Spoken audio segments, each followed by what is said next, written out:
The question is the motion be agreed to. Meka Whaitara. Tēnā koe, Mr Speaker. Te whare tū nei, tēnā koutou. Pare tū ki runga, tūraki rai ki raro. Ngā rohe-rohenga o tōku iwi, ngā te kahungunu. Kahungunu ki uta, kahungunu ki tai. Kahungunu ararau, kahungunu harongo o te kahu. Kahungunu ringa hora. Te mana o ōku whenua e mihi atu nei, tēnā koutou, tēnā koutou, tēnā koutou katoa. Mr Speaker, it's my privilege to join in support of the first reading of this bill.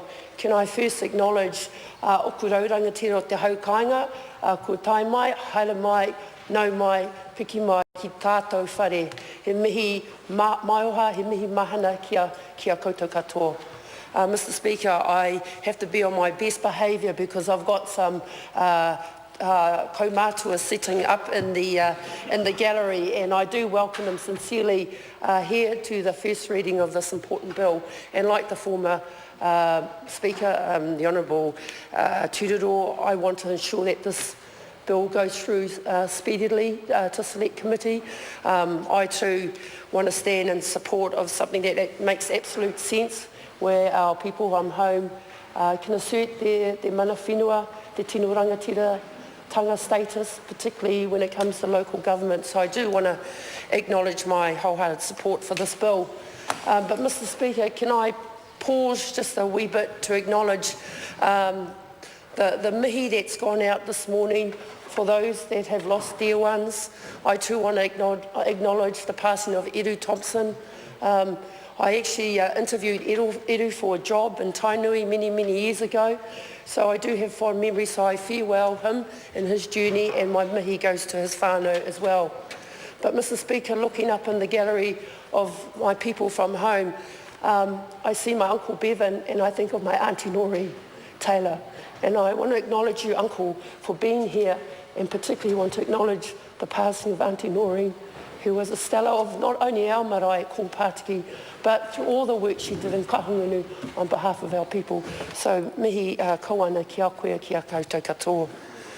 Mr Speaker, I, like speakers are going to say on this bill, I want to ensure that the legislation that we are reading through the House today and onto Select Committee is fit for purpose and is future-proof. And when I look at the bill, I particularly want to draw people's attention to the preambles of clauses 2 and 3. And for the benefit of people in the House, preamble clause 2 states, in the deed of settlement dated 17th of December 2010 between the Crown and Ngāti Pāhawera, the Crown committed to establish a committee comprised of an equal number of council members and representatives of treaty settlement claimant groups whose role would relate to natural resource planning processes that affect the region and include drafting and recommending to the Council plan and policy changes affecting natural resources in the region. Mr Speaker, when you turn your attention to the preamble clause 3, it then goes on to say the deed of settlement dated 25 May 2013 between the Crown and Mangaharuru Tangitu Hapu records that the trustees of the Mangaharuru Tangitu Trust, the Council and Hawke's Bay Iwi and Hapu have agreed interim terms of reference for the committee that were adopted by the Council of 14 December 2011. Mr Speaker, when I read those two preambles, and I understand the purpose of this bill is so that tangata whenua, mana whenua can exercise their rights at the table with the Hawke's Bay Regional Council. When I read these two particular clauses, one is of a very technical component in clause 2, which talks about having an in-depth knowledge of the Resource Management Act and the technicalities that come through planning. That's what I get when I read clause 2. And when I read clause 3, we look at all the treaty settlement claimant groups plus other Hawke's Bay iwi. So, Mr Speaker, when I look at, and I know the previous speaker acknowledged the makeup of the tangata whenua members of this of the Regional Planning Committee, we have one member appointed from Mangaharuru Tangitu, we have one member from Ngāti Pahawera, we have one member from Tūhoi to Uru Taumata. I like to think Kahungunu was large enough to take over Tūhoi, but we're not quite there yet. We have one member from Ngāti Tūwhareto Hapu Forum Trust. We have one member from Manu Ahuriri Incorporated, which is the Hapu of Napier. And we have one member appointed by Ngāti Hiniuru, which is on the Napier Taupo Road. And we have one member appointed from Te Tira Whakaimi o Te Wairo, Ho Pupu, Ho Ningining and Matakatangiro. And we have two members appointed from He Tō Takitini, which is the Heratanga Tamatea, Hastings down to Central Hawke's Bay region. And of course, what we are also seeking in terms of membership is one appointed by the appointeur for Ngāti Ruapani ki wai kare moana. So, Mr. Speaker, I'm more than happy that these listed members make up the treaty settlement groups of which the Hawke's Bay Regional Council has jurisdiction over. But I can't help feel that, that the membership responsibility of having a completely iwi-wide perspective to ensure that that isn't lost in the scheme of what we're passing in front of us. And of course, I'll declare a conflict, being a former CEO of the Ngāti Kaungunu Iwi Incorporated. I'm still a bit mystified as to what's gone on around their involvement at the table in terms of this meeting. And I'm sure it'll come out in the select committee phases, Mr. Speaker. But my earlier point that I made in referencing those two clauses was one around membership and one was around capability.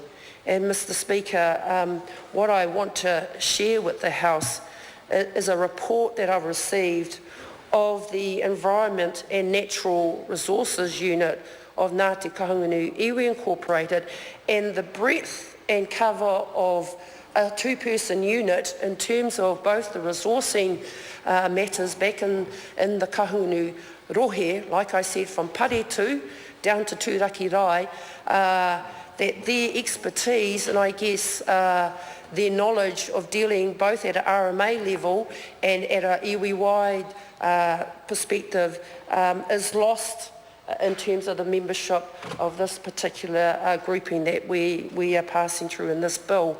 So I guess what I'm putting out there is, and it'll come up, like I said, to the Select Committee, is the possibility of including the iwi-wide perspective in this arrangements to ensure things like freshwater issues, like marine protection, like developing capacity in terms of scientists at the local level isn't lost. Now this, I want to just put it on, be very clear for my whānau sitting in the gallery, this isn't to say that the members that we are listed cannot do the job. It is the contribution I'm making is to support this piece of legislation through capacity and through membership that can also take a wide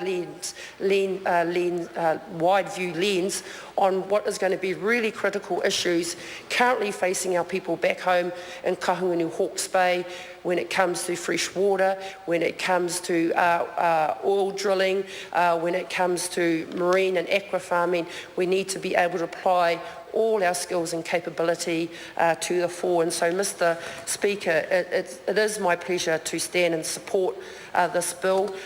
Preface on the fact that we need to ensure that all available skills and expertise to ensure that this bill is future-proof and fit for purpose is successful. Nō reira, Mr. Speaker, I commend this bill to the House. Are there any further? Yes. No, Karako. Hei mihi ati kia koutou katoa, e nā manahiri a Tūraki. Kia koe, tēnā koutou katoa